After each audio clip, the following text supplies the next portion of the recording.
istri Gubernur Kalimantan Timur jadi sorotan usai viral dengan penampilan glamornya bak bangsawan Belanda saat belusukan menemui warga. Gaya mewah dan nyentriknya dikritik seiring dengan polemik penggunaan mobil dinas Gubernur Kaltim yang mencapai 8,5 miliar rupiah.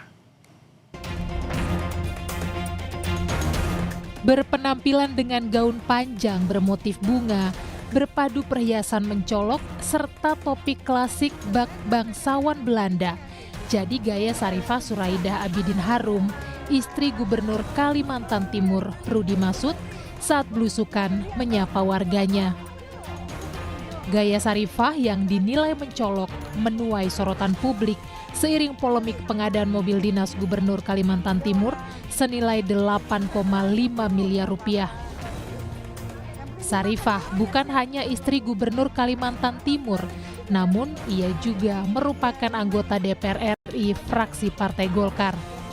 Sebagai pejabat publik, sikap flexing Sarifah dinilai menyinggung perasaan rakyat. Sehingga perbuatan dengan perilaku yang seperti bak noni-noni Belanda itu memberikan narasi negatif terhadap kepercayaan publik kepada seorang anggota dewan dan sekaligus sebagai seorang elit di Kalimantan Timur. Bu Sarifah seolah-olah lupa bahwa apa yang dikenakan, apa yang dipakai bersumber dari dana publik. Ini adalah mobil mewah yang sering digunakan oleh Gubernur Kalimantan Timur Rudi Masud sebagai mobil dinas. Pengadaan kendaraan dinas yang mewah ini mencuat di tengah kebijakan efisiensi anggaran. Meski dikritik, Rudi berdalih mobil dinas mewah untuk menjaga marwah masyarakat Kalimantan Timur. Kalimantan Timur adalah miniatur daripada Indonesia. Tamu daripada Kalimantan Timur itu bukan hanya kepala daerah se-Indonesia, tetapi juga adalah dari global.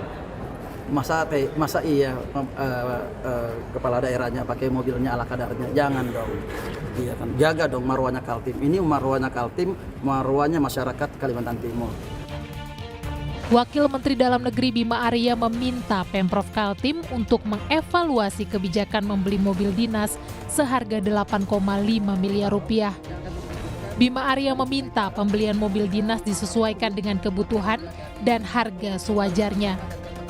Pak Menteri juga sudah berkomunikasi dengan Pak Gubernur. Saya juga secara langsung telah berbicara dengan Pak Gubernur, menyarankan kepada Pak Gubernur untuk meninjau kembali, melakukan evaluasi Di tengah kondisi ekonomi masyarakat yang serba sulit, empati pejabat publik diuji. Gaya pejabat serta kebijakannya haruslah selaras dengan kepentingan publik. Tim Liputan Kompas TV. Berikutnya, Saudara, Satres